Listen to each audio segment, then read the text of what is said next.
Vamos orar juntos. Ó Senhor Deus, Pai Santo e Misericordioso, que nos ama, nós que fomos remidos pelo precioso sangue do Senhor, agradecemos porque estamos reunidos diante de Deus, louvando a grande graça e o amor do Senhor, aprendendo a Tua palavra e tendo comunhão no santo rebanho que está com o Senhor. Cremos que o Senhor também está entre nós neste momento. Pedimos que o Senhor olhe para cada um de nós e nos sustente mais com as suas mãos misericordiosas. Nos ajude a ser cada vez mais aperfeiçoados como filhos de Deus. E pedimos que o Senhor nos guarde para que não nos falte nada enquanto vivermos o restante da nossa vida para a vontade e a glória de Deus.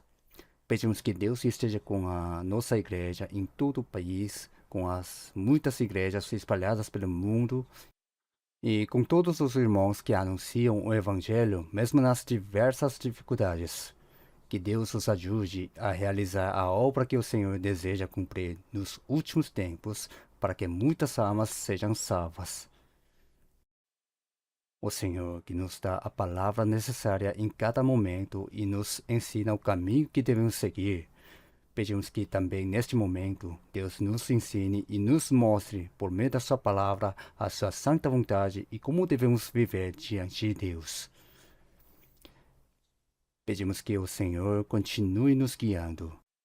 Oramos em nome do nosso Senhor Jesus Cristo. Amém.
Vamos procurar uma palavra na Bíblia. Evangelho de João, capítulo 19.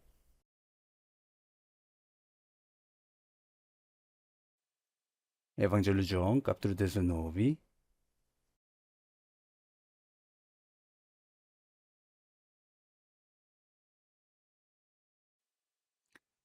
Capítulo 19, versículo a partir de 1 até 9. Eu lerei. João, capítulo 19, a partir do versículo 1. Pilatos, pois, tomou então a Jesus e o açoitou. E os soldados, tecendo uma coroa de espinhos, lhe a puseram sobre a cabeça e lhe vestiram roupa de púrpura. E diziam, Salve, Rei dos Judeus, e davam-lhe bofetadas.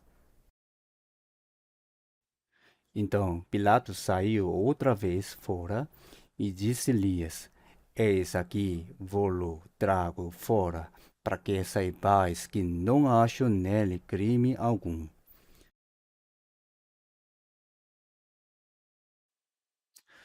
Saiu, pois, Jesus fora, levando a coroa de espinhos e roupa de púrpura, e disse-lhes Pilatos, Eis aqui o homem. Quando viram-no, pois, os principais sacerdotes e os servos clamaram, dizendo, Crucifica-o, crucifica-o. Disse-lhes Pilatos, Tomai-o vós e crucificai-o, porque eu nenhum crime acho nele.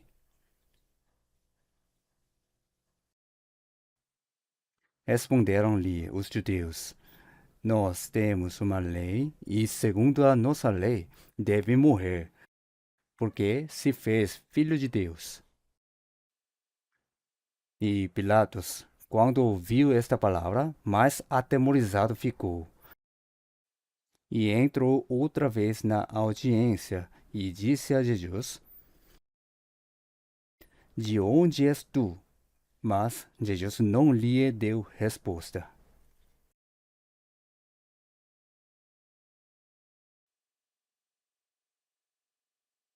Até aqui.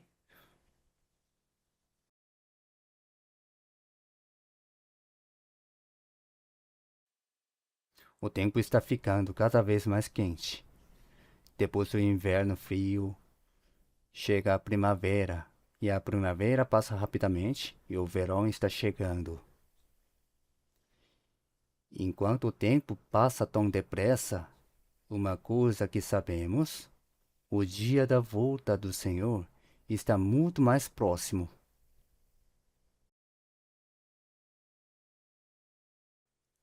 Esta é uma preciosa época em que todas as coisas crescem e os campos produzem os seus frutos. Eu desejo encarecidamente que a nossa fé também cresça mais diante de Deus e possamos produzir os frutos dignos do reino de Deus. Na passagem que lemos hoje, Pilatos, ele levou Jesus para a audiência e ele fez uma pergunta em particular. O Senhor Jesus colocaram uma veste púrpura em Jesus e puseram uma coroa de espinhos sobre a sua cabeça.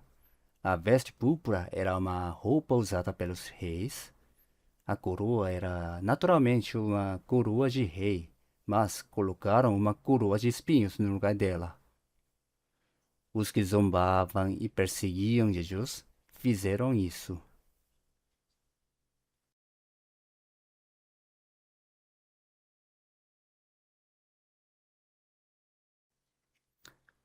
Está escrito que Pilatos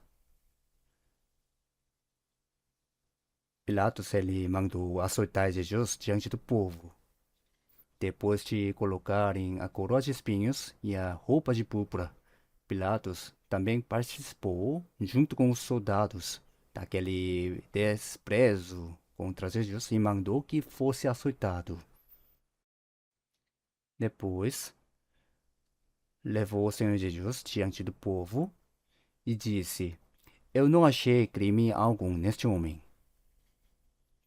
Se não encontrou nenhum crime, por que o mandou açoitar? E os judeus? E por que permitiu os judeus batessem no rosto de Jesus? De fato, não havia em Jesus nenhum motivo para ser condenado à morte. Mas os judeus odiavam Jesus e gritavam para que fosse crucificado. Por isso, Pilatos, provavelmente, ele quis saber mais sobre quem Jesus era. Então, levou Jesus para dentro da audiência e lhe perguntou: Tu és rei? Jesus respondeu: Eu sou rei, mas o meu reino não é deste mundo. Se o meu reino fosse deste mundo, pelejariam os meus servos para que eu não fosse entregue a vocês. Segundo a palavra de Jesus, acho que eu não poderia pedir ao meu pai e que ele não enviaria agora mesmo legiões de anjos para me socorrer? Mas, se fosse assim, como, pois, se cumpririam as escrituras que dizem que assim convém que aconteça? Os anjos do céu estavam prontos para descer com as suas espadas, mas diz que não venha. O Senhor Jesus, ele era santo, sem pecado, e veio para sofrer toda a vergonha e toda a dor no lugar dos pecadores e para morrer crucificado.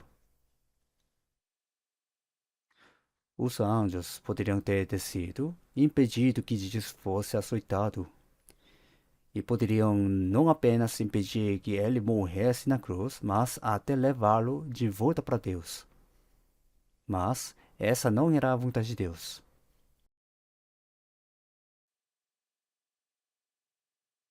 E também Pilatos perguntou: O que é a verdade? Jesus tinha dito que veio para dar testemunho da verdade, então Pilatos perguntou: O que é a verdade? Mas o Senhor Jesus não lhe respondeu. Pilatos não era alguém qualificado para conhecer a verdade. E a pergunta mais importante está no versículo 9. De onde és tu?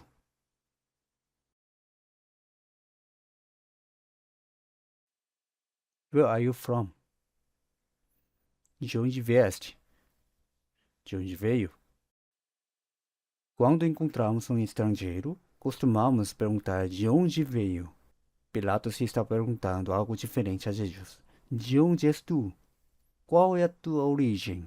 Ele não estava perguntando qual era a cidade natal de Jesus, mas estava perguntando qual era a sua verdadeira origem.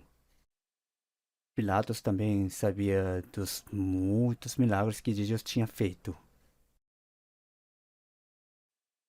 E os judeus. E via os judeus cheios de ira e desprezo contra Jesus. Eles insultavam Jesus, batiam no seu rosto e o Senhor Jesus era açoitado. Mas o Senhor Jesus não respondia nada. Por isso, Pilatos deve ter ficado cada vez mais curioso. De onde ele veio? Qual é a sua verdadeira identidade? Pilatos então deve ter ficado cada vez mais curioso assim. Quando Pilatos disse que não encontrava culpa alguma em Jesus, os judeus responderam: Não é assim. Nós temos uma lei, e segundo essa lei, ele deve morrer, porque ele diz que é o Filho de Deus. Se um simples homem falasse que é o Filho de Deus, isso seria considerado blasfêmia contra Deus. Na lei do Antigo Testamento, quem blasfemasse o nome de Deus deveria ser apedrejado pelo povo. Por isso, o Senhor Jesus, como o Senhor Jesus era homem e dizer ser o Filho de Deus, eles afirmavam que ele merecia a pena de morte. Ao ouvir isso, Pilatos ficou com mais medo sobre Jesus. Os judeus insultavam o Senhor Jesus de todas as maneiras, batiam nele e exigiam a sua morte. Mas Jesus não dava uma única explicação, também não demonstrava nenhuma queixa. Ao ver Jesus, Pilatos não conseguia entender a sua personalidade nem a sua atitude.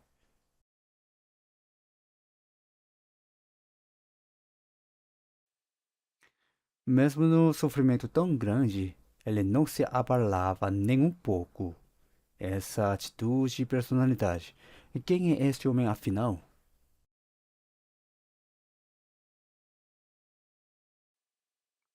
Também existiam histórias da mitologia romana que diziam que algum deus podia aparecer em forma humana.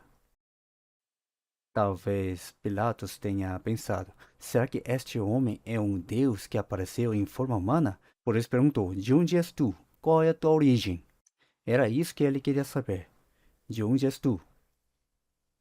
Mas o Senhor Jesus não respondeu nada. Pilatos não tinha a qualificação de saber isso. Agora, hoje, o título do sermão de hoje é De onde és tu? E vamos pensar juntos sobre isso. Os judeus prenderam Jesus e o levaram diante de Pilatos, que era o governador romano e também o juiz. Se o juiz não pronunciasse a sentença de morte, ninguém poderia executar alguém por conta própria. Por isso, para matar Jesus, eles precisavam que Pilatos decretasse a sua condenação à morte. Foi por isso que levaram Jesus diante de Pilatos e o acusaram com todo tipo de mentira. Mas o Senhor Jesus não disse ao seguinte: quando foi que eu falei isso? Como podem dizer isso? Não deu nenhuma resposta. Jesus permaneceu em silêncio o tempo todo, e isso também parecia estranho aos olhos de Pilatos. Seria bom se ele pelo menos falasse: quando foi que eu falei isso? Que pecado eu cometi?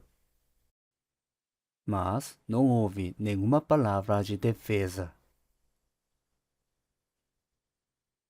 Os judeus gritavam, faziam acusações e mentiam para conseguir a sua morte. Mesmo assim, o Senhor Jesus não se defendia. Também não demonstrava nenhuma queixa. Talvez tivesse em seu rosto uma majestade que as pessoas não conseguiam compreender. E Pilatos ficou com mais medo.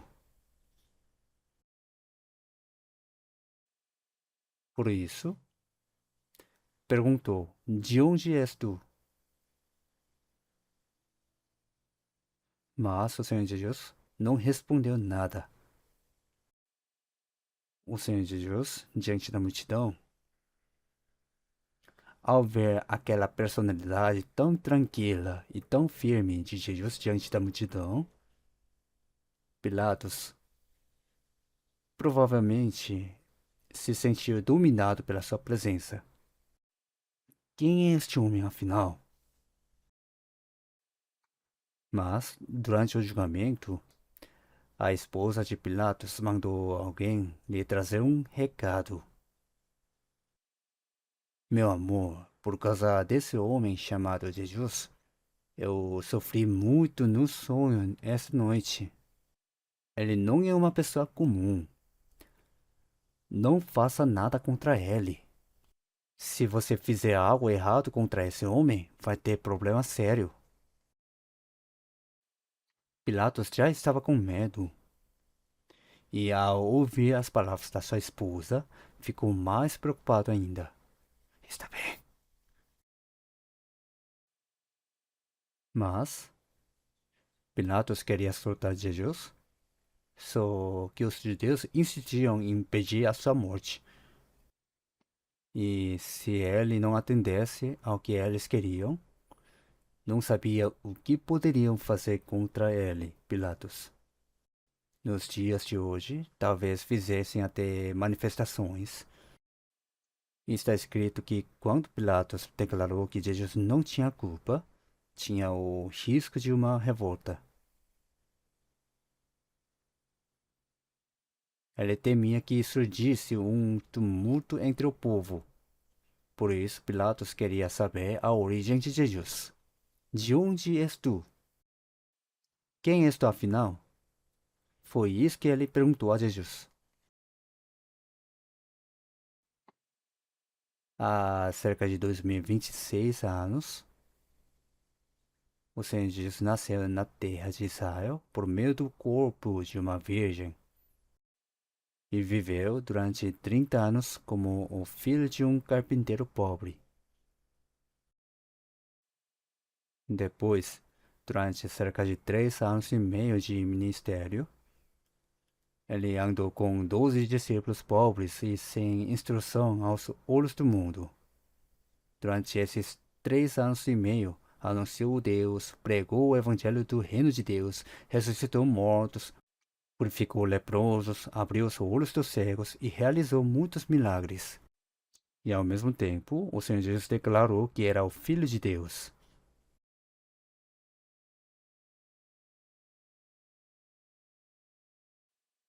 Em Miqueias capítulo 5, versículo 2, E tu, Belém Efrata, posto que pequena entre os milhares de Judá, e de ti me sairá o que governará em Israel, e cujas saídas são desde os tempos antigos, desde os dias da eternidade.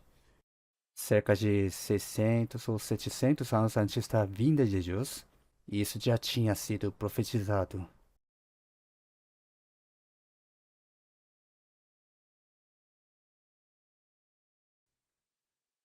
Foi profetizado que Jesus nasceria em Belém, na terra de Judá. Belém era uma cidade muito pequena. E tu, Belém, não és a menor entre as cidades de Judá. Ela era pequena, mas era um lugar especial, porque dela sairia um governante. Dela sairia aquele que governaria o seu povo. E ele vem de Deus. A sua origem é desde os tempos antigos, desde a eternidade. Aquele que diz de desde a eternidade só pode ser Deus. A sua origem é desde os tempos antigos, desde os dias da eternidade. Aquele que diz de desde a eternidade nasceu em corpo humano naquela pequena cidade de Belém.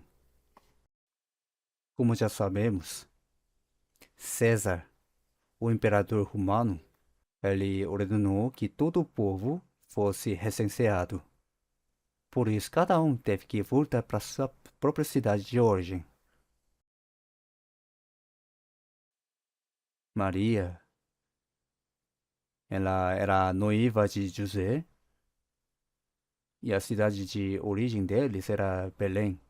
Eles foram a Belém para fazer o registro, mas tinha tanta gente ali que não havia lugar para eles na hospedaria.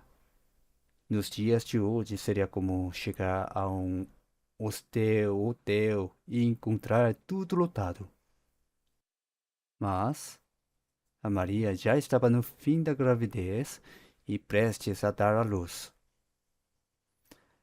Mas não tinha lugar algum para o nascimento de Jesus. Então, eles tiveram que ficar junto a uma manjedoura. A manjedoura era o lugar onde os animais comiam. Não sei se era de bois ou de cavalos, mas talvez fosse de cavalos. Um estábulo onde tem os cavalos. Era um estábulo com cheiro de fezes de cavalos. Não tinha outra opção.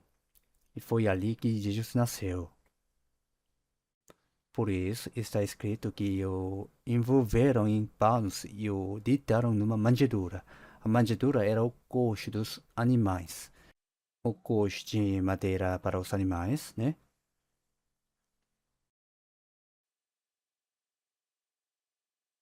Aquele que nasceu numa pequena cidade do interior chamada Belém. E ainda por cima num estábulo, junto a uma manjedoura. Quem era? A Bíblia diz que ele era igual a Deus, o Criador dos céus e da terra. Em Filipenses, capítulo 2, versículo 6, isso é escrito: que sendo em forma de Deus, ele era igual a Deus, mas não teve por usurpação ser igual a Deus, mas esvaziou-se a si mesmo, tomando a forma de servo, fazendo-se semelhante aos homens, e achado na forma de homem, sendo obediente até a morte e morte de cruz. A sua origem é desde os tempos antigos, desde a eternidade. Mas, quando veio a este mundo, não tinha nem mesmo um lugar para nascer. Ele nasceu num estábulo e foi deitado numa manjedoura. Quando pensamos nessa cena, ficamos imaginando como isso foi possível. Parece que não tinha ninguém neste mundo que pudesse receber Jesus.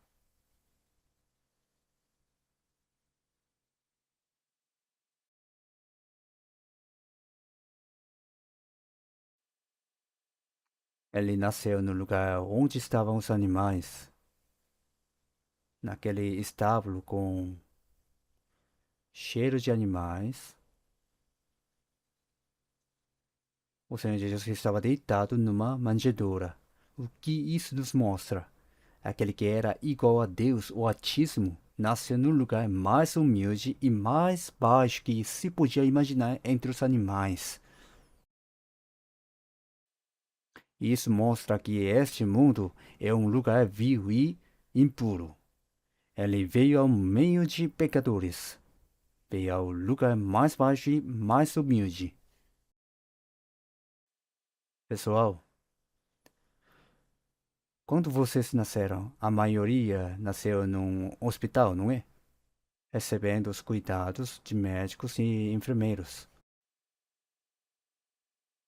Alguém aqui nasceu numa manjedoura? É algo impossível de imaginar. Pensem um pouco nisso. Aquele que é o mais alto e santo veio ao lugar mais baixo e humilde. Por isso, humilhou a si mesmo e foi obediente até a morte. Foi obediente à vontade de Deus até morrer na cruz. Mas, por que Jesus fez tudo isso?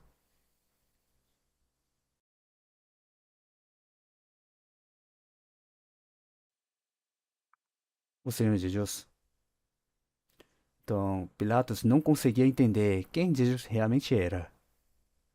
Ele sabia que Jesus tinha ressuscitado mortos, curado leprosos, aberto os olhos dos cegos e curado os surdos. Pilatos sabia de tudo isso. Mas agora, estavam levando Jesus diante dele, Pilatos, e exigindo que fosse crucificado. Afinal, o que ele tinha feito de errado? Que mal tinha cometido? Nenhum. Por isso, Pilatos tentou de todas as maneiras libertar Jesus, mas os líderes religiosos dos judeus disseram: se soltar este homem, não é amigo de César. Se alguém diz que é rei e está se opondo a César, então não pode ser leal a César. Para matar o Senhor Jesus, eles inventaram todo tipo de mentira. Falaram que ele era alguém que se opunha a Deus. Se o Senhor não condenar Jesus à morte, então também é um rebelde contra César. Se Pilatos fosse uma pessoa corajosa, poderia ter dito: o quê? Vocês querem que eu mate um homem inocente, agora estão dizendo que eu também sou um traidor de César? Vamos ver quem vai vencer.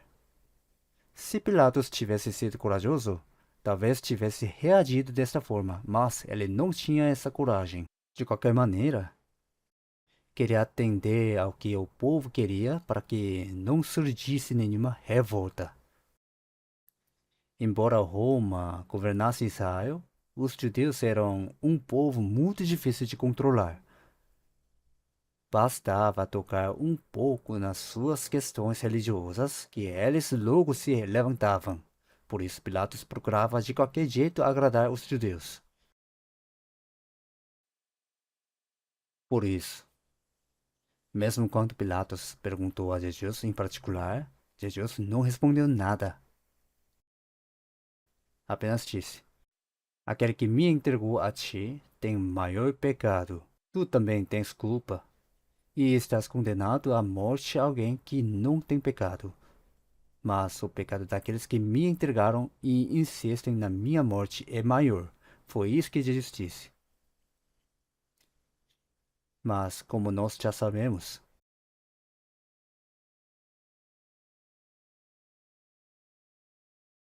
em Isaías capítulo 7, versículo 14, está escrito: a virgem conceberá e dará à luz um filho, e chamará o seu nome Emanuel. 700 anos antes da vinda de Jesus, isso já tinha sido profetizado em Isaías capítulo 7, versículo 14.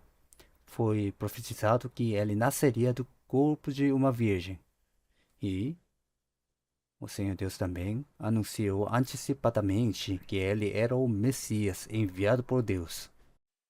Em Isaías capítulo 9, versículo 6, está escrito: um menino nos nasceu. O principado está sobre os seus ombros.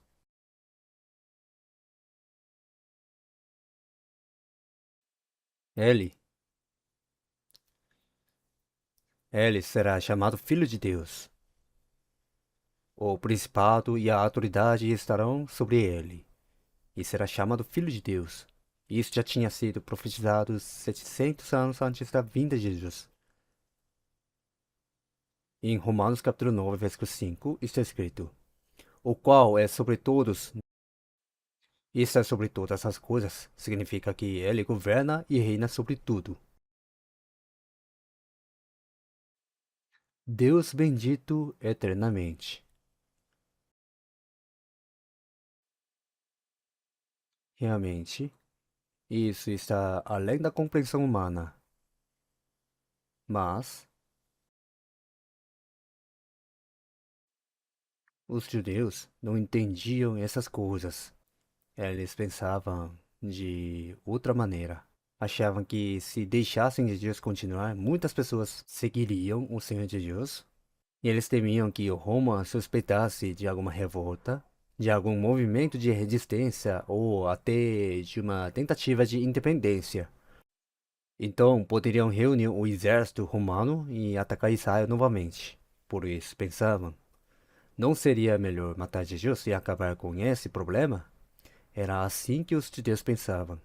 Evangelho de João, capítulo 6. Vamos procurar. Evangelho de João, capítulo 6. João, capítulo 6, versículo 61. João 6, versículo 61. Sabendo, pois, Jesus em si mesmo que os seus discípulos murmuravam disto, disse-lhes: isto escandaliza-vos? Que seria, pois, se visseis subir o Filho do Homem para onde primeiro estava? O que significa isso? O Senhor Jesus disse que era o pão vivo que desceu do céu. Então até os próprios discípulos ficaram pensando: o Senhor Jesus veio do céu? Às vezes ele diz coisas difíceis de entender. Isso se torna um problema para eles. Por isso Jesus disse: por eu dizer que desci do céu, isso escandaliza-vos? Isso os escandaliza? Então, que seria, pois, se visses subir o Filho do Homem para onde primeiro estava? Para provar que tinha descido do céu, o Senhor Jesus precisava subir de volta ao céu diante dos olhos dos discípulos. Quando nasceu, ele nasceu em Belém, na terra de Judá.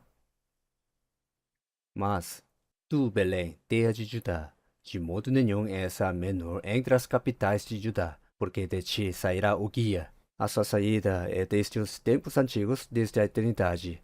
Em Miqueias capítulo 5, versículo 2, também está escrito que viria alguém de Belém. E qual é a sua origem? Ele existe desde a eternidade. Aquele que existe desde a eternidade só pode ser Deus. Por isso ele é igual a Deus, Pai, Filho e Espírito Santo. Um só Deus em três pessoas. Não conseguimos compreender isso plenamente com a nossa própria sabedoria. Deus é um só, mas existe em três pessoas. Por isso, quando Deus criou os céus e a terra em Gênesis capítulo 1, Jesus também estava presente. Então Deus disse: façamos o homem à nossa imagem. Mas, se Deus estava sozinho, por que disse façamos? A palavra hebraica para Deus é Elohim. Dizem que essa palavra está no plural. No plural. Não são vários deuses. É um só Deus, Pai, Filho e Espírito Santo. Em três pessoas. Façamos o homem à nossa imagem. Depois do dilúvio, quando os homens estavam construindo a Torre de Babel, Deus também disse: desçamos e vejamos o que eles estão fazendo. Deus disse: desçamos. Jesus também deu testemunho de Deus e disse: nós falamos do que sabemos e damos testemunho do que vimos.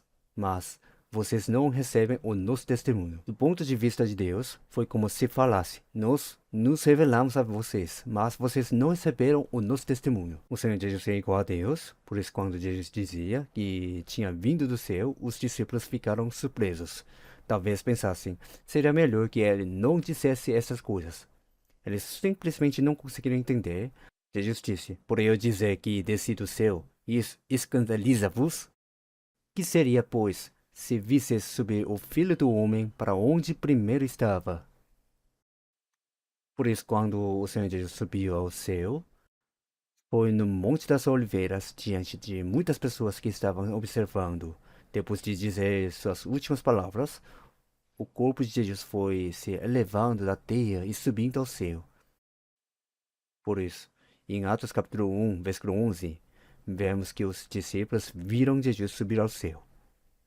Então as nuvens encobriram Jesus e ele desapareceu entre as nuvens.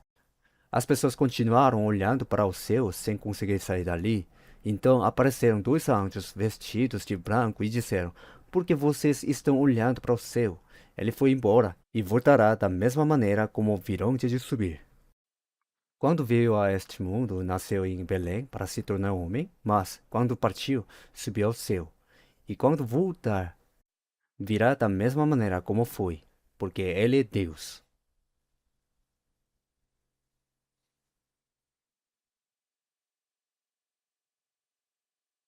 Evangelho de João, capítulo 7. Vamos procurar. Evangelho de João, capítulo 7, versículo 27. Evangelho de João, capítulo 7, versículo a partir de 27 a 29. Eu lerei. Todavia, bem sabemos de onde este é, mas, quando vier o Cristo, ninguém saberá de onde ele é. Clamava, pois, Jesus no templo, ensinando e dizendo: vós conheceis-me, e sabeis de onde sou, e eu não vim de mim mesmo, mas aquele que me enviou é verdadeiro, o qual vós não conheceis, mas eu conheço-o, porque dele sou, e ele me enviou.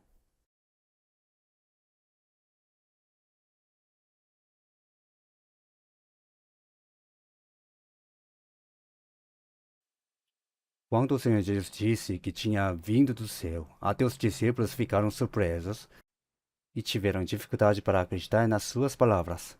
Então Jesus disse: vocês estão murmurando porque eu disse que desci do céu? Eu não vim por mim mesmo. Foi Deus quem me enviou. Vocês não conhecem aquele que me enviou. Os judeus eram o povo escolhido por Deus, mas não conheciam a Deus. Vocês não o conhecem, mas eu o conheço, porque eu vim dele e foi ele quem me enviou. Eu não vim por mim mesmo. Foi Deus Pai quem me enviou. Depois de dizer essas coisas,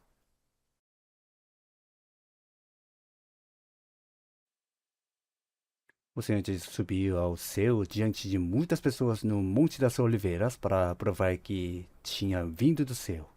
Então apareceram dois anjos e disseram: Por que vocês ficam olhando para o céu? Jesus foi embora, mas voltará da mesma maneira como foi. Em Zacarias capítulo 14, versículo 4, está escrito que quando Jesus voltar à terra, ele virá ao mesmo lugar de onde subiu.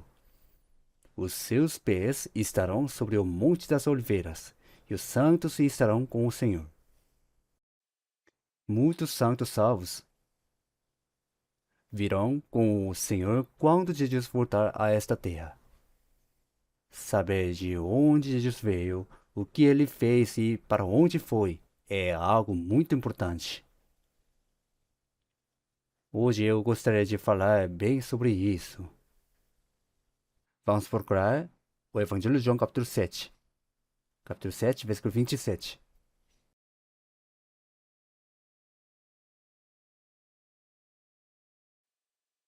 Todavia, bem sabemos de onde este é, mas quando vier o Cristo, ninguém saberá de onde ele é.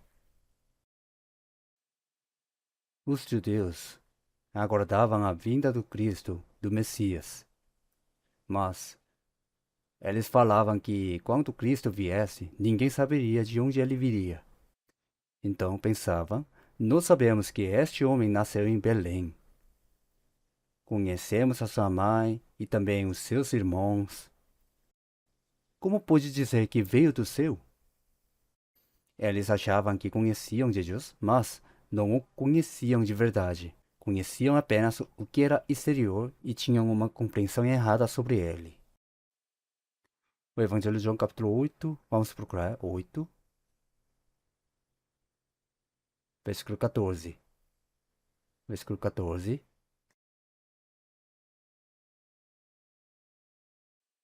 João, capítulo 8, versículo 14. Respondeu Jesus e disse-lhes: Ainda que eu testifico de mim mesmo, o meu testemunho é verdadeiro, porque sei de onde vim e para onde vou, mas vós não sabeis de onde venho nem para onde vou. O Senhor Jesus disse: Vós não sabeis de onde venho nem para onde vou, mas eu sei. E também, versículo 21. Versículo 21. Disse-lhes, pois, Jesus outra vez: Eu retiro-me, e buscar-me-eis, e morrereis no vosso pecado. Para onde eu vou, não podeis vos vir. Diziam, pois, os judeus: Porventura quererá matar-se a si mesmo, pois diz: Para onde eu vou, não podeis vir? E dizia-lhes: Vós sois de baixo, eu sou de cima. Vós sois deste mundo, eu não sou deste mundo.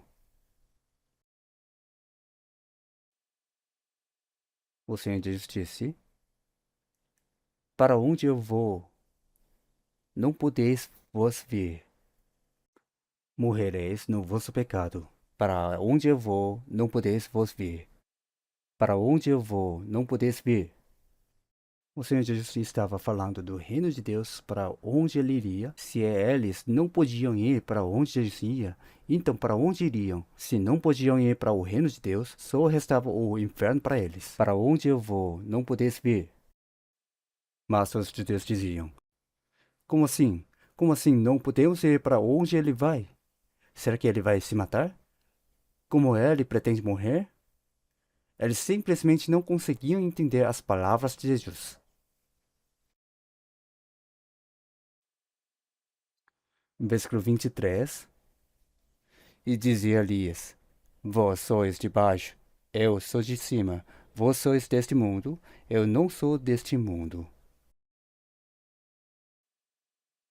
Por isso vos disse que morrereis em vossos pecados, porque se não crerdes que eu sou, morrereis em vossos pecados. Se não crerdes que eu sou, se vocês não reconhecerem que eu sou aquele que Deus enviou, o Cristo, o Messias, morrereis em vossos pecados. Para onde eu vou, não podeis vos vir. Essas são palavras realmente assustadoras. Mas parece que os judeus não entendiam o que Jesus estava dizendo. Por isso, ainda hoje, muitas pessoas que dizem crer em Jesus não conhecem claramente quem é Cristo. E também não têm uma relação pessoal com a vida e a pessoa de Cristo. Assim como os judeus não conhecem Jesus de verdade. Então, para onde eu vou, vocês não podem ir. Em Evangelho de João, capítulo 17, versículo 3, está escrito: a vida eterna é esta, o único Deus verdadeiro. A vida eterna é, em primeiro lugar, conhecer o único Deus verdadeiro, o Criador, e conhecer Jesus Cristo que Deus enviou. A Bíblia diz que conhecer a Deus e conhecer Jesus Cristo que Deus enviou é a vida eterna. Podemos ter a vida eterna e um relacionamento pessoal com Deus quando conhecemos claramente a origem de Jesus.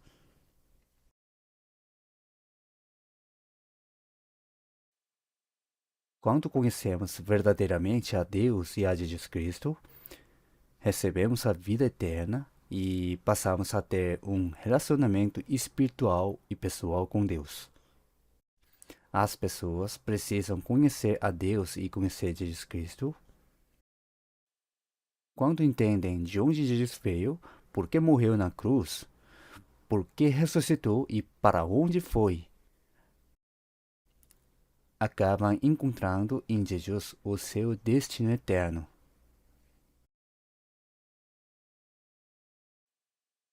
Saber de onde Jesus veio, o que ele fez e para onde foi, conhecer a origem de Jesus, tudo isso está diretamente ligado ao destino da nossa alma e à vida eterna. Precisamos saber isso. De onde Jesus veio e para onde foi. Todas as pessoas deste mundo precisam encontrar a resposta para essa questão. É uma questão tão importante que ninguém pode deixar de resolver. O Senhor Jesus. De onde ele veio, o que ele fez e para onde foi. Nós sabemos disso, não é? Quem compreendeu a graça de Deus por meio da Bíblia sabe de onde ele veio, por que veio a este mundo, o que fez aqui e para onde foi. A vinda de Jesus, a obra que Jesus realizou e o lugar para onde Jesus foi estão diretamente ligados à nossa vida e ao nosso destino eterno.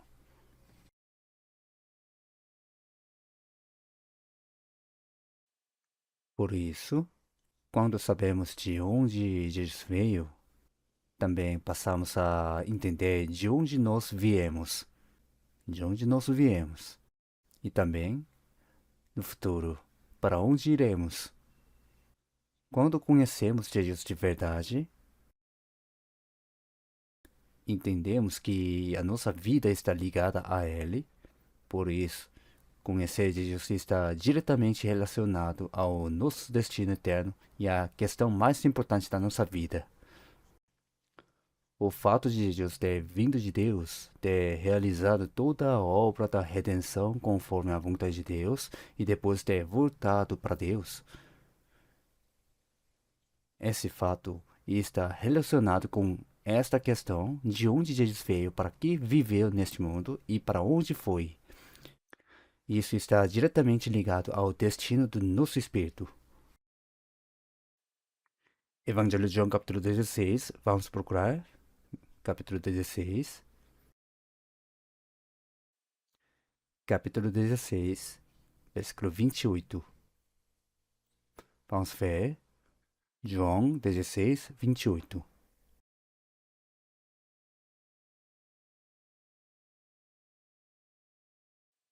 Vamos ver juntos. Saí do Pai e vim ao mundo. Outra vez deixo o mundo e vou para o Pai. Foi isso que Jesus disse aos seus discípulos. Saí do Pai e vim ao mundo. Outra vez deixo o mundo e vou para o Pai. E vamos ver juntos, versículo 27 também. Pois o mesmo Pai vos ama, visto como vos me amastes e crestes que saí de Deus.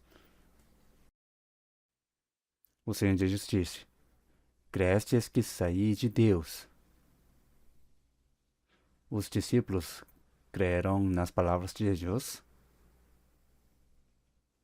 Visto como vós me amastes e crestes que saí de Deus. Crê em Jesus.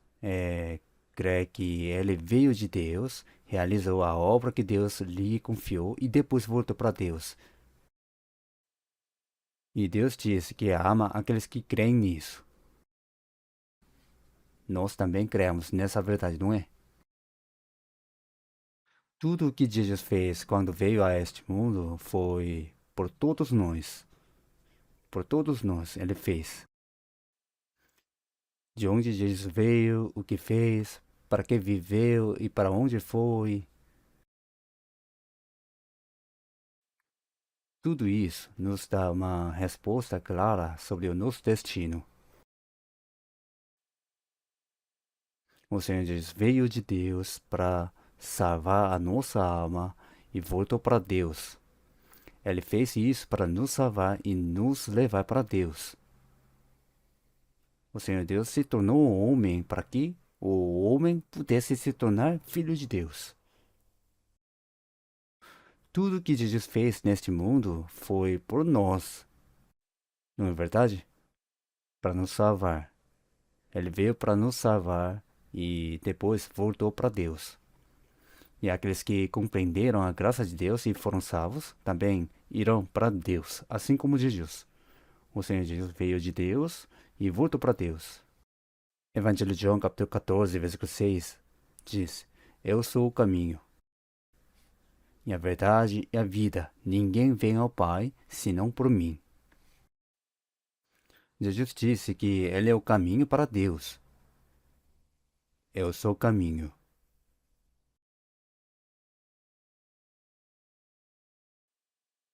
Por causa do pecado do homem, o caminho que levava a Deus foi interrompido. Mas o Senhor Jesus veio a este mundo, pagou o preço pelos nossos pecados, ressuscitou e subiu ao céu. E por meio disso, abriu o caminho para Deus. Ninguém vem ao Pai senão por mim. Nós compreendemos essa graça de Deus e pela fé os nossos pecados foram expiados.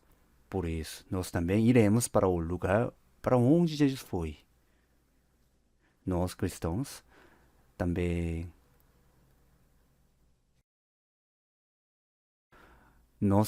viemos de Deus porque foi Deus quem nos criou à sua imagem. Nós também viemos de Deus.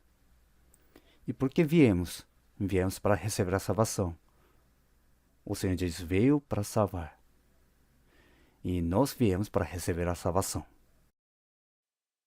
Quando somos salvos, também iremos para onde Jesus foi e estaremos lá para sempre.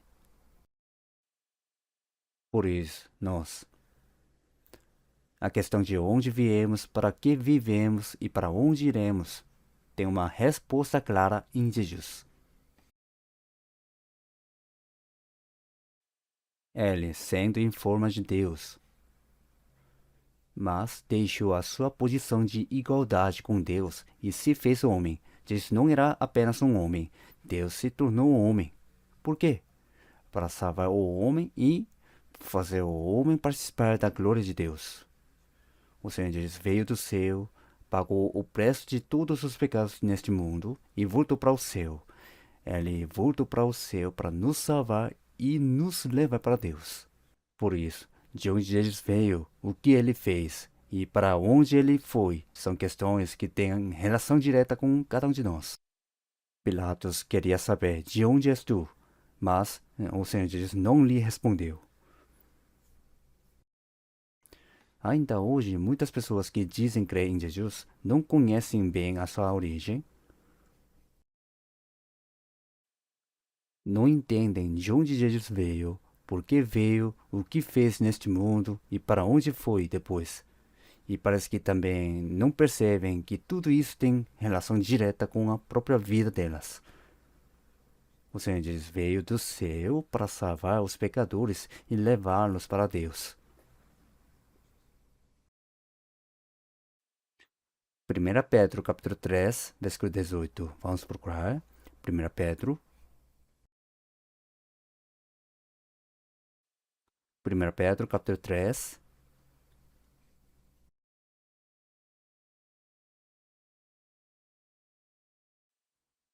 Primeiro Pedro capítulo 3, versículo 18. Vamos ver juntos? Porque também Cristo padeceu uma vez pelos pecados, o justo pelos injustos, para levar-nos a Deus, mortificado na verdade, na carne, mas vivificado pelo Espírito. Também Cristo padeceu uma vez pelos pecados, de uma vez pelo pecado do mundo inteiro. Com a morte de Jesus, ele expiou para sempre os pecados de todo o mundo. Por causa do pecado de um só homem, Adão, o pecado entrou no mundo. Mas o Senhor Jesus sozinho morreu para tirar os nossos pecados e, com a sua morte, removeu de uma vez os pecados deste mundo, conforme está escrito que Deus tiraria a iniquidade desta terra em um só dia. O justo pelos injustos. Jesus morreu para expiar os nossos pecados, o justo pelos injustos. Ele tomou o lugar de pecadores como nós. Toda a maldição e todo o juízo que nós deveríamos receber chegaram ao fim quando o Senhor morreu na cruz, para levar-nos a Deus. A obra que Jesus fez, Jesus realizou essa obra para nos salvar e nos levar para Deus. Foi para isso que Jesus fez tudo isso. Isso é algo realmente maravilhoso. Hebreus capítulo 10, versículo 20. Antes da 1 Pedro, Hebreus capítulo 10.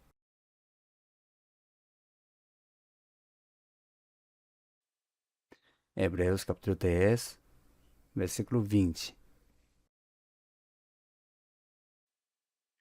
Vamos ver juntos. Pelo novo e vivo caminho que ele nos consagrou pelo véu, isto é pela sua carne. Que caminho é esse? É o caminho para Deus. O caminho para Deus foi completamente aberto. Esse caminho estava fechado por causa do pecado, mas quando Jesus morreu na cruz, esse caminho foi aberto. É o novo e vivo caminho que ele abriu para nós através do véu. O véu estava ligado ao templo de Israel.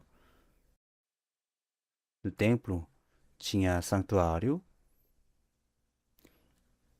e o lugar santíssimo, onde simbolicamente estava a presença de Deus. O lugar santíssimo. Uma vez por ano, no 10º dia do 7º mês, o sumo sacerdote de Israel entrava no lugar santíssimo. Ele levava o sangue de um cordeiro ou de um bode oferecido pelos pecados do povo. Ali estava a arca da aliança e sobre ela ficava o propiciatório. Como os 10 mandamentos estavam dentro da arca, aquele sangue representava a expiação dos pecados cometidos contra a lei de Deus. Então o sumo sacerdote aspergia o sangue 7 vezes sobre o propiciatório e fazia intercessão pelo povo. Assim era feita a expiação dos pecados de Israel. Depois disso, os pecados cometidos durante o ano seriam tratados novamente no próximo dia da expiação. O lugar santíssimo representa a presença santa de Deus. O sumo sacerdote se refere a Jesus, o nosso verdadeiro sumo sacerdote. E o sangue aspergido sobre o propiciatório representa Jesus morrendo na cruz para expiar os pecados que cometemos contra a lei de Deus. Mas a obra de Jesus foi realizada de uma vez por todas. Se não fosse assim, como diz Hebreus capítulo 9, Jesus teria que morrer repetidamente cada ano. Mas não foi isso que aconteceu. A redenção eterna foi realizada de uma vez por todas. Por isso,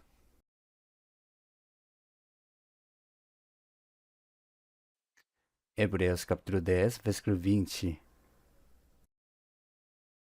Esse caminho é o caminho para Deus, pelo novo e vivo caminho que Ele nos consagrou pelo véu, isto é, pela sua carne. O véu é a barreira entre Deus e o homem. Em Mateus capítulo 27, está escrito que quando Jesus morreu na cruz, o véu do templo de Jerusalém se rasgou de alto a baixo. O que isso significa? Significa que a barreira que separava Deus e o homem foi removida. Novo e vivo caminho que Ele nos consagrou pelo véu. Quando Jesus morreu na cruz, desapareceu a separação que existia entre Deus e nós. Foi Jesus quem removeu essa barreira. Por isso, a Bíblia fala de um novo e vivo caminho aberto através do véu. E o véu representa o corpo de Jesus. Quando o corpo de Jesus morreu na cruz, e a lança perfurou o seu lado, fazendo jorrar sangue e água, o véu também se rasgou. O caminho para Deus foi aberto. Uma eterna redenção foi cumprida de uma vez.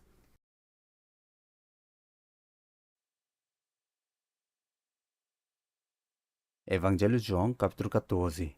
Vamos ver. João 14. Evangelho de João, capítulo 14, versículo 3. Capítulo 14, versículo 3. Vamos ser juntos. E quando eu for e vos preparar lugar, virei outra vez e vos levarei para mim mesmo, para que onde eu estiver, estejais vós também. O Senhor Jesus falando sobre a sua morte e a sua ascensão de justiça.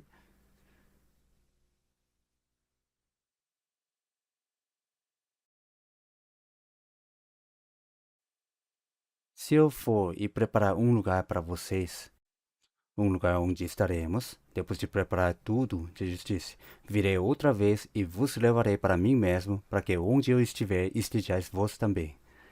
Nós iremos para o lugar para onde Jesus foi, e estaremos onde Jesus está. Jesus realizou a obra de expiação dos nossos pecados e ressuscitou por nós. E subiu ao céu. O Senhor que nos salvou foi para junto de Deus, para também nos levar para lá. Por isso, para que onde eu estiver, estejais vós também. É, não é verdade? Nós iremos para onde o Senhor está e viveremos com Ele para sempre. E Evangelho de João, capítulo 16, versículo 27. Vamos ver. João, capítulo 16, versículo 27.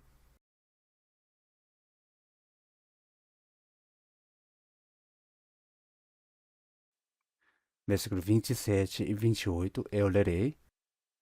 Pois o mesmo Pai vos ama, visto como vós me amastes e crestes que saí de Deus.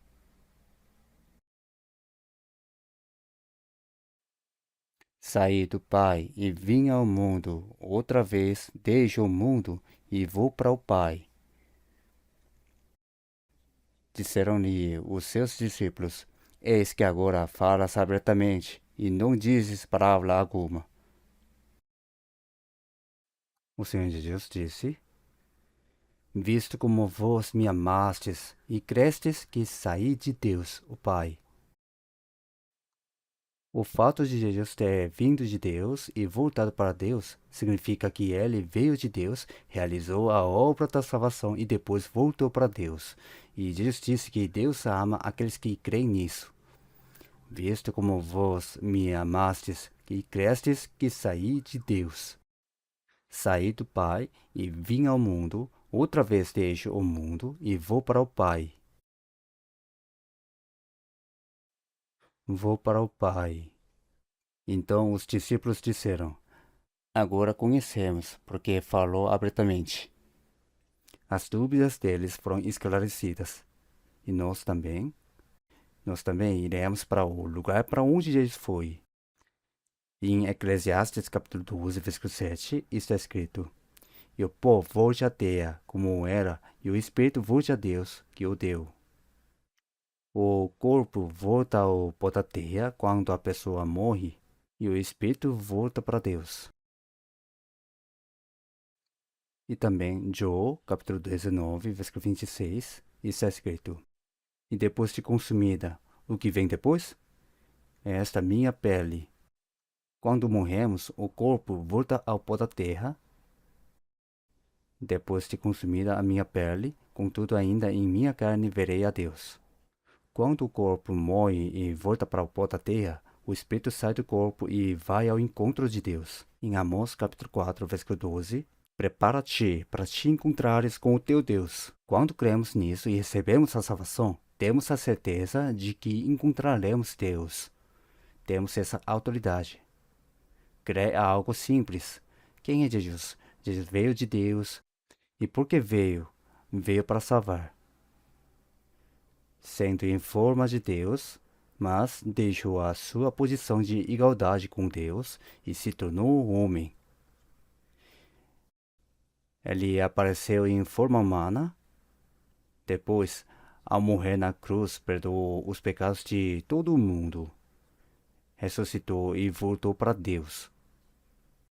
O Senhor Jesus veio de Deus, realizou a obra da salvação e voltou para Deus. Nós também viemos de Deus, porque foi Deus quem nos criou, mas por causa do pecado não podemos ir para Deus. Então Jesus, que não tinha pecado, veio do céu, realizou a obra de expiar para sempre os nossos pecados e voltou para Deus. E Jesus fez isso para levar para Deus todos aqueles que foram salvos. Por isso, o que Jesus fez está diretamente ligado ao nosso destino eterno. Por isso, nós iremos para lá, para sempre. Evangelho de João, capítulo 17. Evangelho de João 17, versículo 25. Vamos procurar. João 17, 25.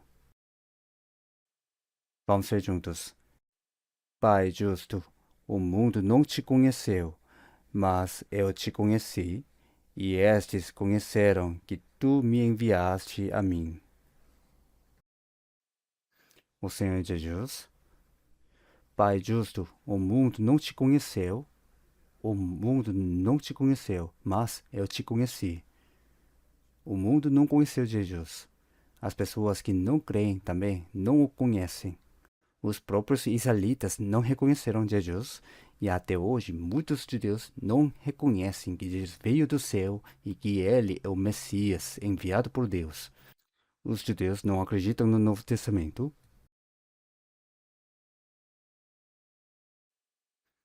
E eu lhes fiz conhecer o teu nome, e lhe fazer conhecer mais, para que o amor com que me tens amado esteja neles, e eu neles esteja.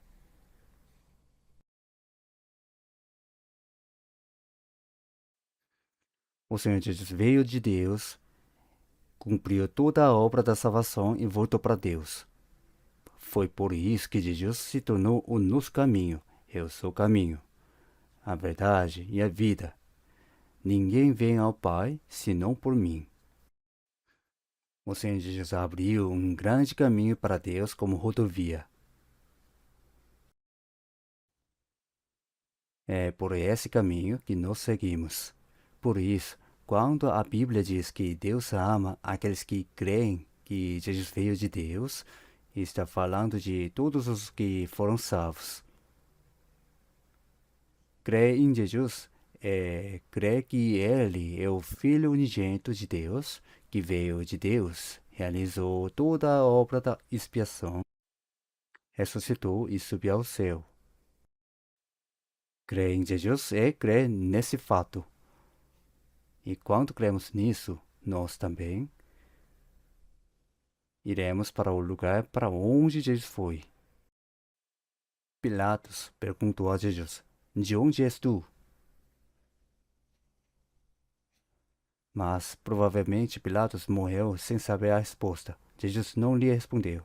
Pilatos também perguntou: O que é a verdade? E Jesus não respondeu. Pilatos. Ele queria saber de onde Jesus tinha vindo. Mas como Jesus não lhe respondeu, provavelmente morreu sem conhecer essa verdade.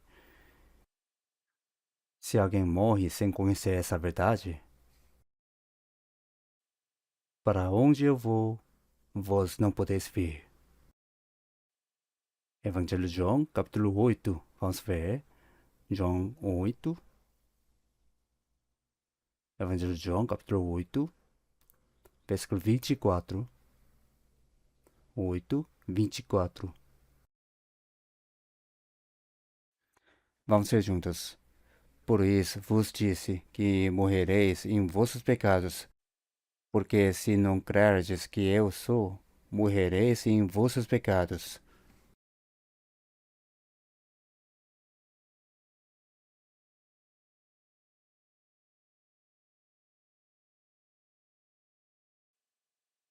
Vos disse que morrereis em vossos pecados.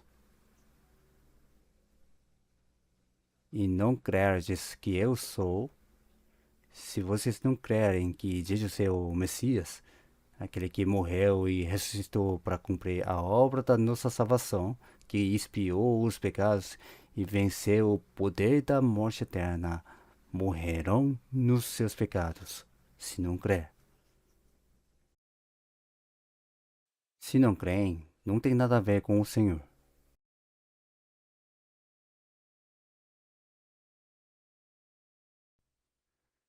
Se não acreditam, onde eu estou, vós não podeis ver. São palavras realmente assustadoras.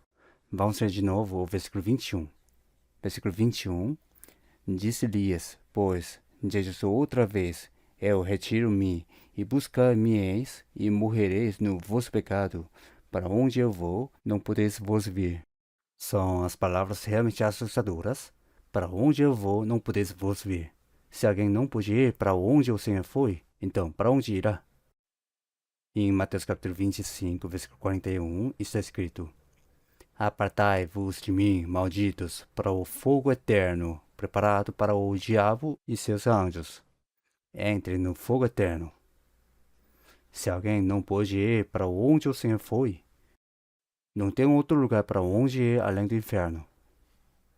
Jesus veio a este mundo, perdoou os nossos pecados, ressuscitou e nos deu provas para crermos. E Jesus subiu ao céu para levar diante de Deus aqueles que foram salvos. Além disso, ele voltará para nos levar para o seu reino. Tudo o que Jesus fez foi por nós. O Senhor Jesus realizou a obra de expiar os nossos pecados e entrou na sua glória, não apenas para nos salvar, mas também para que nós participemos da glória de Deus. Foi por isso que o Senhor cumpriu toda essa obra. Então a pergunta é: Jesus, de onde és tu? De onde Jesus veio? O que Jesus fez? E para onde Jesus foi? Tudo isso está diretamente ligado à nossa salvação. Nós também iremos para o lugar para onde o Senhor foi. Para que onde eu estiver, estejais vós também. Nós também estaremos onde o Senhor está e viveremos ali para sempre. 1 Tessalonicenses capítulo 4, versículo 16. Porque o mesmo Senhor descerá do céu com alarido e com voz de arcanjo e com a trombeta de Deus. Na sua primeira vinda, Jesus veio a Belém em uma condição humilde. Mas o nosso Salvador, que foi desprezado por este mundo, aparecerá novamente com grande glória e majestade.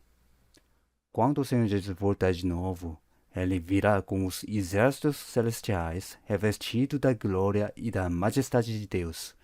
E os que morreram em Cristo ressuscitarão primeiro. Depois nós, os que ficarmos vivos, seremos arrebatados juntamente com os santos ressuscitados nas nuvens, a encontrar o Senhor nos ares, e assim estaremos sempre com o Senhor. Quando o Senhor voltar, ele nos levará para o seu reino, e naquele dia viveremos ali com o Senhor para sempre. Nunca mais nos separaremos dele. É nessa gloriosa esperança que vivemos. Quando vemos as guerras que estão acontecendo no Oriente Médio, parece que são muito diferentes das guerras do passado. Diferentes em quê? Exatamente como está escrito na Bíblia. Em Ezequiel 38, está registrada a última guerra. E está escrito que a Rússia vai invadir Israel. Ali aparece o nome Rus, do extremo norte. E os países que vão acompanhar com a Rússia nessa guerra contra Israel continuam sendo praticamente os mesmos até hoje. O principal deles é a Pérsia, que hoje é o Irã. Antigamente era chamada de Pérsia, mas o nome do país foi mudado para Irã. Talvez isso aconteça enquanto Putin ainda estiver vivo. Muitos perguntam: por que Putin invadiu a Ucrânia? Muitos soldados russos morreram, e não apenas soldados. Muitos ucranianos também morreram. Por que fez isso? Mas, quando a Rússia marchar contra Israel no fim dos tempos, por que vai? Vai para morrer. A Bíblia diz que Deus a puxará com um gancho e a levará para o julgamento. A Rússia é o berço do comunismo e do ateísmo.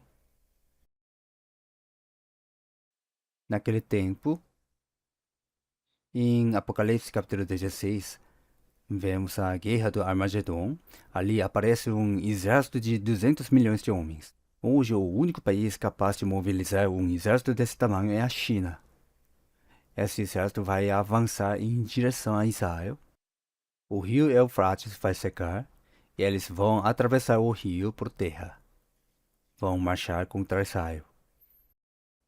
E em Zacarias capítulo 14 está escrito: todas as nações se reunirão contra Jerusalém. Deus vai permitir que as nações se ajuntem para atacar Jerusalém. E esta será a praga com que o Senhor ferirá a todos os povos que guerrearam contra Jerusalém. A sua carne apodrecerá, estando eles em pé, e lhes apodrecerão os olhos nas suas órbitas, e a língua lhes apodrecerá na sua boca. Como alguém pode apodrecer de pé? Normalmente o morto começa a apodrecer deitado, mas Zacarias 14 descreve algo muito diferente. É por isso que muitos entendem que se trata de uma guerra nuclear. Quando uma bomba nuclear explode, não tem tempo nem para a pessoa cair e apodrecer. Tudo é destruído instantaneamente. Muitas nações vão estar envolvidas nessa guerra. E os Estados Unidos também vão acabar participando dela. Pensando bem, parece que Deus vai reunir naquele lugar todas as nações que gostam da guerra para julgar elas. Quem usa a espada pela espada morrerá. Quem fabrica armas e procura matar os outros vai morrer. Esse dia está se aproximando para nós. Quando vemos as guerras de hoje, parece que ninguém quer ceder. Em vez de usar a ciência para o bem, desenvolver a civilização, promover a arte e cooperar economicamente uns com os outros, os países procuram dominar e destruir uns aos outros. Em Isaías capítulo 50, versículo 11, todos vós que vos cingis com faíscas, é entre as faíscas que acendestes. As pessoas vão acabar morrendo pelas próprias armas que fabricaram. Ontem à noite, enquanto eu orava, esse pensamento veio à minha mente de repente. Ah, aqueles que gostam da guerra vão acabar sendo destruídos pela própria guerra. Quando observamos os conflitos de hoje, não vemos disposição para ceder. Ninguém parece disposto a recuar. É como se falasse, vamos até o fim, custe o que custar. Mas se forem até o fim, o que vai acontecer? Vão acabar morrendo. Se quiser morrer assim, não tem outra opção. Entre as faíscas que acendestes, essas coisas estão diante de nós, não estão longe. Mas, antes que essa guerra aconteça, o Senhor Jesus virá. Então, o que nós devemos fazer? O Senhor pode voltar até hoje também. Quando realizamos a reunião de preparação para o retiro de verão, naquele centro de retiros, compareceu muita gente.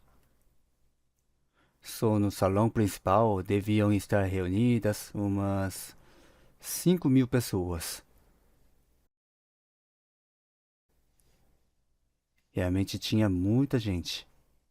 Estávamos preparando o retiro de verão deste ano, mas o Senhor pôde voltar antes mesmo de ele começar.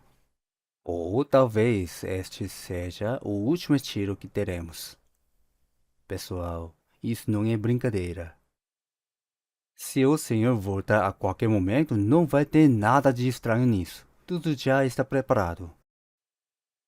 Por isso, precisamos estar vigilantes e preparados para encontrar o Senhor que voltará. O Senhor disse, vigiai, pois, porque não sabeis a que hora há de vir o vosso Senhor. Nós não sabemos o ano, o mês, nem o dia, mas sabemos que a volta do Senhor está muito próxima, não é? Por isso, precisamos estar vigilantes. E também, não resta muito tempo para vivermos conforme a vontade do Senhor, servir a Deus e anunciar o Evangelho. Precisamos fazer o melhor no tempo final. Se até agora temos vivido muitas vezes seguindo a nossa própria vontade, então devemos aproveitar esta última oportunidade que Deus nos deu para viver corajosamente para o Senhor. Assim poderemos comparecer diante dele sem vergonha. Por isso, orem desde já pelo retiro de verão deste ano. Pensem nas pessoas para quem vocês vão pregar o Evangelho e façam planos. E vamos trabalhar para que muitas almas sejam conduzidas ao Senhor e recebam a salvação. No retiro de verão, muitas almas recebem a salvação. Teremos 7 etapas do retiro de verão. E depois que esses retiros terminarem, talvez o Senhor volte imediatamente. Vamos considerar este tempo como a última oportunidade e nos esforçar com empenho. Vamos orar juntos? Mas antes da oração, quero mostrar uma coisa. Foi anunciado que após a palavra teremos o vídeo de divulgação do retiro de verão. Vamos assistir primeiro ao vídeo de divulgação e depois vamos orar e cantar um hino. O vídeo tem cerca de 3 minutos e 30 segundos. Por favor, podem passar o vídeo agora.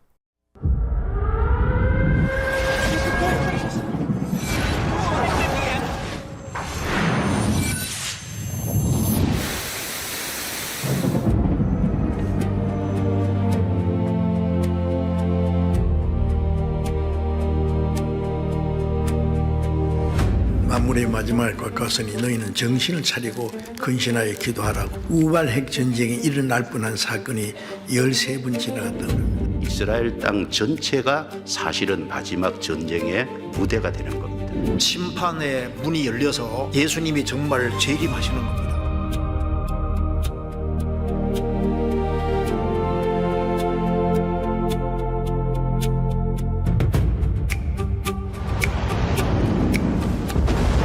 전쟁이 나서 인류가 전멸하는 마지막 전쟁이 될 겁니다.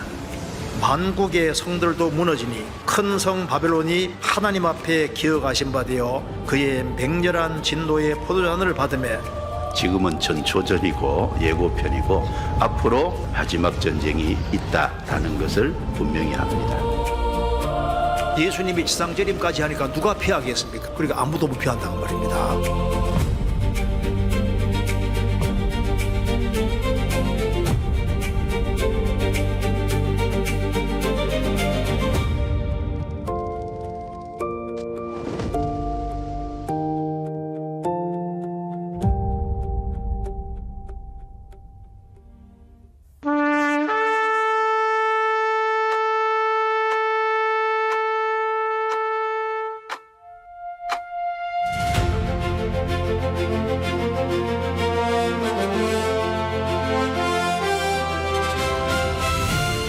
공조소양관 갖다 놓으면요 사람 마음이 달라지거든요.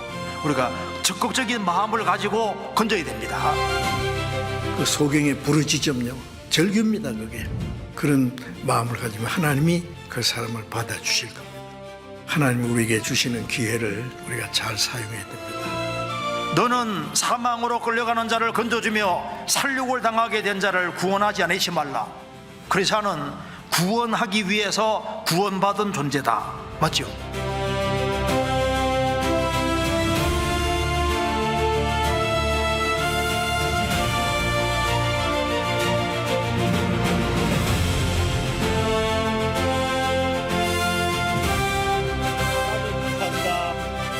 감사합니다. 땡큐.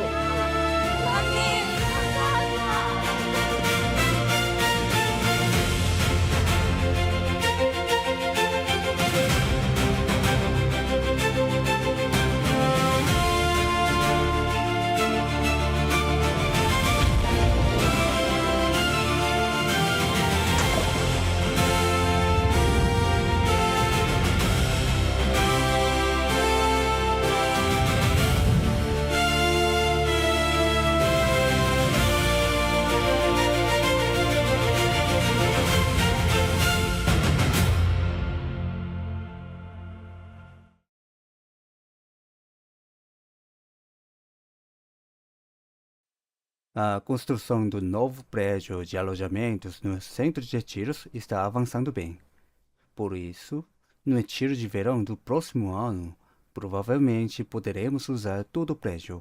Serão cerca de 480 quartos. Também teremos alguns auditórios menores. Assim, poderemos anunciar o Evangelho para mais pessoas com mais liberdade. Se o senhor voltar, vamos deixar o centro de retiros aqui mesmo. Será que é melhor levar com a gente?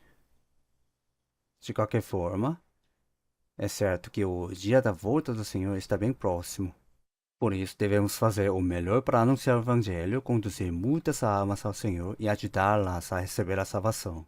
Essa é a obra que mais agrada a Deus e é aquilo que Ele deseja que façamos. Vamos orar juntos.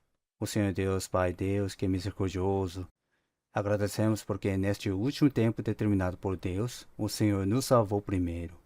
Obrigado porque, pelo precioso sangue de Jesus, o Senhor perdoou para sempre os nossos pecados, nos fez seus filhos santos e nos deu a gloriosa esperança de entrar no reino eterno de Deus.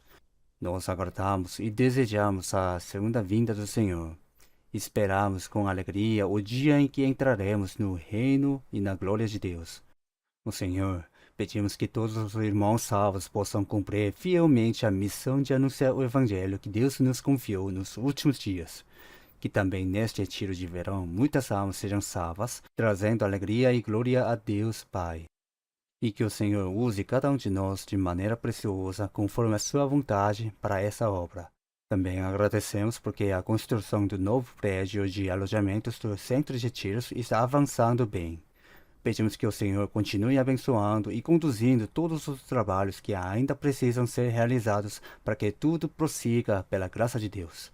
Pedimos também que o Senhor opere em todo o mundo e nos ajude a cumprir fielmente a missão de anunciar o Evangelho que nos foi confiada nos últimos dias. Oramos em nome do nosso Senhor Jesus. Amém.